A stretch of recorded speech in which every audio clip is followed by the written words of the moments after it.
Disputar uma Série B é motivo de vexame, é vergonha para os torcedores, principalmente para aqueles que torcem para as grandes instituições.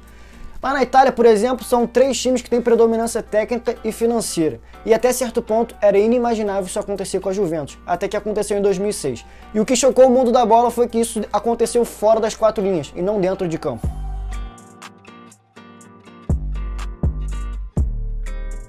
Fundada em 1897, não é exagero nenhum falar que a Juventus é um dos maiores times da história.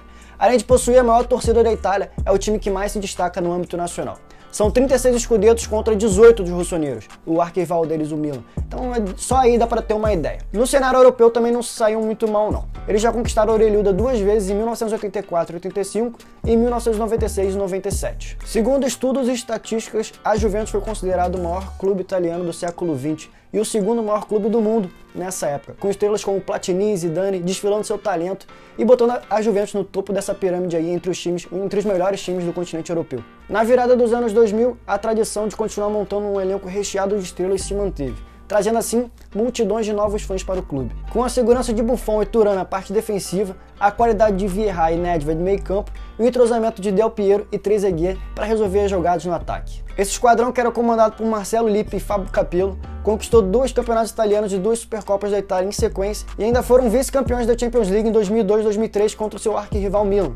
Depois do empate em 0-0 nos 90 minutos, eles perderam o título nos pênaltis. 2 aspectos que vale ser falado aqui é que quando eles enfrentavam os Galácticos e o Real Madrid, eles não pipocavam. Se você não conhece a história do Galácticos, clica aqui no card que daqui a pouco você assiste esse vídeo. Eles eliminaram os merengues em 2 temporadas seguidas, em 2003 e 2004, na semifinal por 4-3 e nas oitavas de final em 2004 e 2005, pelo placar de 2-1. Detalhe que nessa última eliminação aí, o treinador dos merengues era alguém bem conhecido aqui no cenário brasileiro, o tal de Professor Luxemburgo. Além desse feito, que não é qualquer time que consegue, esse time da Juventus teve um impacto diretamente no tetracampeonato mundial conquistado pela Itália na Copa do Mundo de 2006. Porque além do treinador da seleção da Azzurra ser o Marcelo Lippi, que tinha deixado o comando da Juve em 2004, a base da seleção italiana era composta por craques da Juventus, como Buffon, Camaronese, Cannavaro e o craque Del Piero. Diante desse cenário que a gente acabou de explicar para você, era inimaginável você pensar que a Juventus fosse jogar a Série B por conta de maus resultados.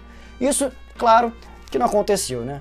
Eles conseguiram conquistar o Campeonato Italiano de 2004, 2005 e 2005 2006. Porém, esses troféus foram cancelados, apagados da história da Juve, devido a um problema de corrupção que envolvia manipulação de resultados e transferência de jogadores, que ficou conhecido lá na Itália como Calciopoli. Quando toda essa trama veio à tona, a Juventus teve que enfrentar o seu maior adversário da sua história, a justiça italiana. O início das investigações se deu depois de um esquema de resultados ter sido descoberto, algo bem semelhante ao que aconteceu aqui no Campeonato Brasileiro de 2005, aquele caso Edilson. Inicialmente, a promotoria da Liga Italiana teria pedido o rebaixamento da Juventus para a Série C, mas foi decidido que eles seriam rebaixados para a Série B e começariam a competição com menos 30 pontos.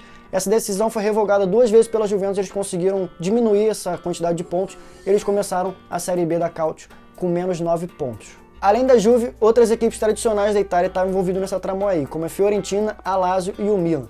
Eles não foram rebaixados para a Série B, mas eles sofreram perda de pontos para a próxima temporada e foram excluídos de competições europeias, como a Champions League e a Copa da UEFA. A Juventus era o time que tinha a situação mais complicada nesse trâmite todo. Isso porque o seu diretor-geral, Luciano Moggi, que era famoso, um dirigente muito famoso lá na Itália desde os anos 60, foi o grande pivô desse esquema todo. Na ação, ele foi suspenso do futebol por 5 anos e ainda teve que pagar uma multa de 50 mil euros. A denúncia aconteceu em maio de 2006, nas vésperas da Copa do Mundo ali de 2006 da Alemanha.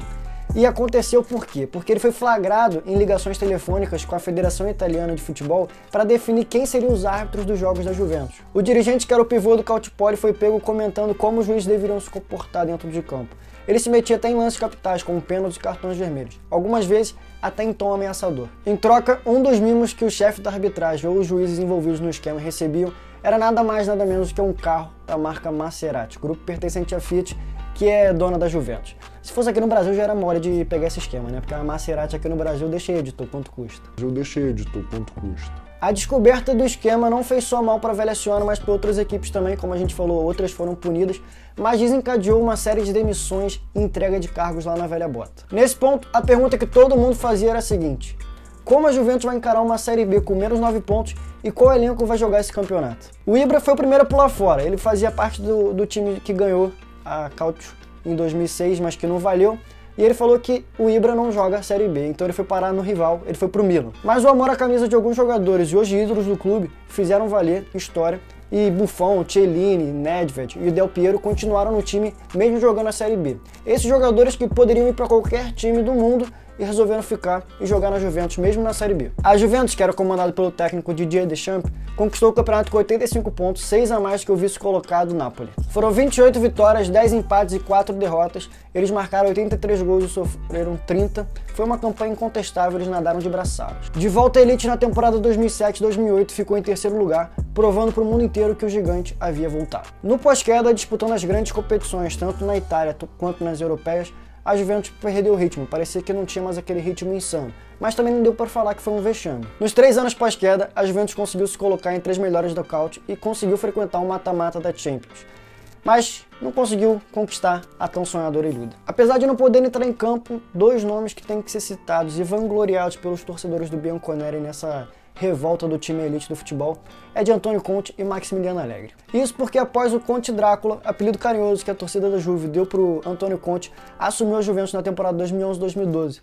Eles conseguiram conquistar a Calcio num ritmo insano. Foram 25 vitórias e 13 empates numa campanha invicta e um título que eles não conquistavam há muito tempo. A partir desse marco na história do clube, a velha senhora se tornou o melhor time disparado da Itália, construindo uma dinastia que dura até o dia de hoje. São 9 campeonatos italianos em sequência, um recorde que nenhuma outra equipe conseguiu nas 5 principais ligas do mundo. Mesmo com todo esse domínio na velha bota, o calcanhar de Aquiles segue sendo a Champions League.